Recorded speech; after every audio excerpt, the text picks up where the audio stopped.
Most mothers cherish and protect their children regardless of their appearance. However, the mother in this story abandoned her child because she deemed him unattractive. Years later, when she needed her son's help, what he did next is truly surprising.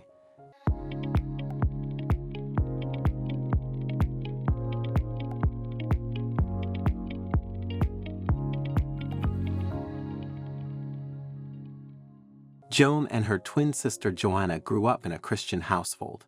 Their parents, Marcia and Joshua, were devoted Catholics who took the family to Sunday Mass each week. They raised their daughters to be deeply committed Christians, hoping they would one day become Reverend sisters. Marcia and Joshua were proud of their God-fearing girls who seemed to lead upright lives. However, one night, they were forced to question everything they believed about their daughter Joan. It turned out she wasn't quite the person they had thought she was. That night, Marcia woke from a troubling dream and, feeling unsettled, went to check on Joan. What she saw made her shiver with disbelief. There on the bed was Joan, dressed in lingerie, smoking weed, and entertaining men on a video call. Empty beer bottles littered the floor. When Joan noticed her mother, she froze momentarily before her face hardened with anger. "So, you caught me red-handed. You call yourself a mother, but it took you years to see who I really am. All this church stuff and the idea of becoming a reverend sister. It's not for me. It's disgusting. I want to live my life to the fullest. Now get out of my room. Get out," Joan screamed. Hearing those words, Marcia passed out from shock. After that night, Joan came out of her shell.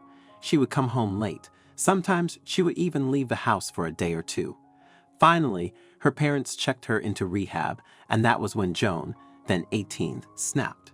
One morning, she packed her bags and left the house. After leaving home, Joan moved in with her boyfriend Miguel, but they broke up after a few months. She then moved in with her best friend Samantha, and they would party together with a lot of guys, living their lives recklessly. Reality finally set in when Joan accidentally became pregnant. When that happened, all her friends turned their backs on her. "I can't live with a pregnant girl.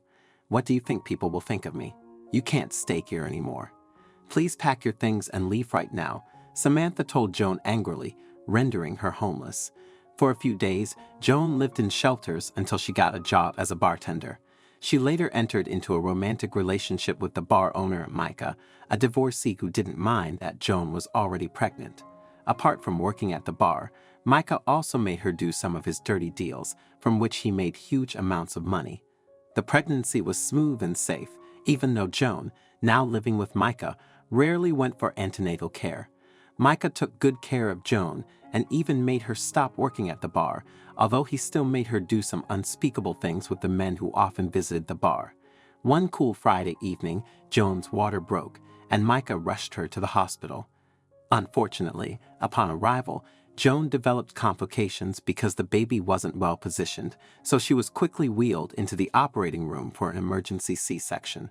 About 30 minutes later, the doctors delivered the baby boy, but as soon as they laid eyes on him, their jaws dropped. The newly born boy had a condition called hypertrichosis, which caused excess hair all over his face and body. He also had a hunchback. Seeing her son, Joan burst into tears. "I don't care what you look like. I love you, and I will always protect you," she said. She named him Dan. A few days later, the boy was allowed to go home because he was healthy despite his condition. The doctors told Joan that surgery, although expensive, could remove the hunchback, but there was no cure for the excess hair on his skin. While Joan didn't mind her son's physical appearance, Micah felt otherwise. "You can't bring that thing, that boy, into my house. Don't you see what he looks like? Will you bring him to the bar looking this way? It's bad for our business, for you, for us," Micah said. "You have a choice, the boy or me. Leave that thing behind, and we can have our own child, a healthy and handsome one," he added. Although it took a while, Joan eventually gave in. She chose Micah over her son. She felt her son would be a burden to her. Where would she even get the money for his surgery? How would she deal with the public mockery and shame? She thought. So one dull morning when Dan turned 1, Joan took him to an orphanage and left him there. "I hope our paths never cross again. Please have a good life," she said as she walked away.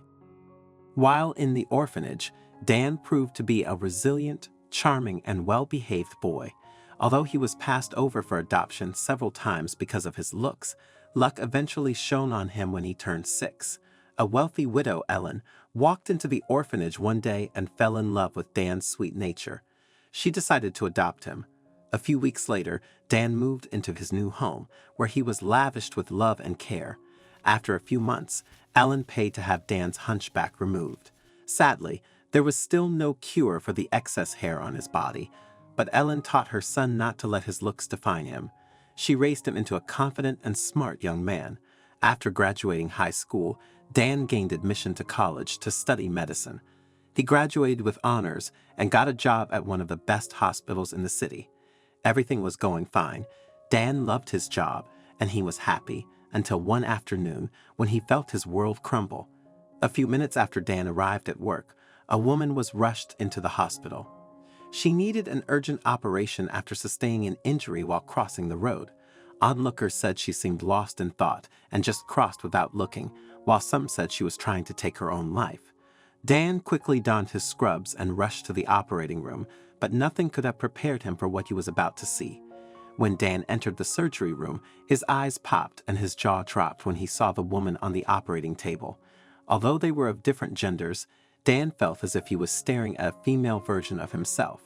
But what almost made him scream was the birthmark on the woman's arm. It was the same one he had on his arm. Could this be the woman who abandoned him? Could this be his biological mother? He wondered, but he didn't let this distract him from the job at hand and went ahead to perform the surgery. It was successful. Later that day, Dan heard from the staff that the woman's husband had chased her out of the house a long time ago, and now she was volunteering at an orphanage. They said everyone knew her as an unhappy soul.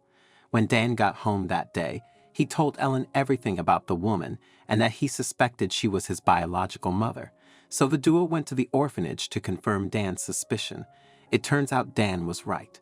The woman he operated on earlier that day was Joan, his biological mother. 3 days later, Dan visited Joan in her room, where she was recovering. For some reason, Joan felt compelled to open up to him. "I had a son who also had excessive hair on his body, and I gave him up," she confessed, her voice heavy with regret. "I regret it every single day. I can't forget him. I don't know where he is now. He might even be dead. I'll never forgive myself for what I did." After Joan finished speaking, Dan stood up and handed her a box. He quickly turned away to hide his tears and left the room. A few minutes later, Joan opened the box to find it filled with money and a note that read, "I'm the son you abandoned. Go on and live a good life." Words couldn't capture the depth of Joan's anguish at that moment. She knew she would never touch the money. She didn't feel worthy of it. The only thing that could bring her any solace now was her son, the one she had abandoned. After this visit, Dan disappeared from Joan's life. He didn't want her to be a part of it. He already had a mother, Ellen, who had stood by him when his biological mother had given up on him. I'm really keen to know your thoughts on this story, so please don't hesitate to share your insights in the comments section below. If you enjoyed this video and found it engaging, I invite you to subscribe to our channel for more similar content. Feel free to share this video. Take good care of yourselves, and I'm excited to connect with you in our future videos.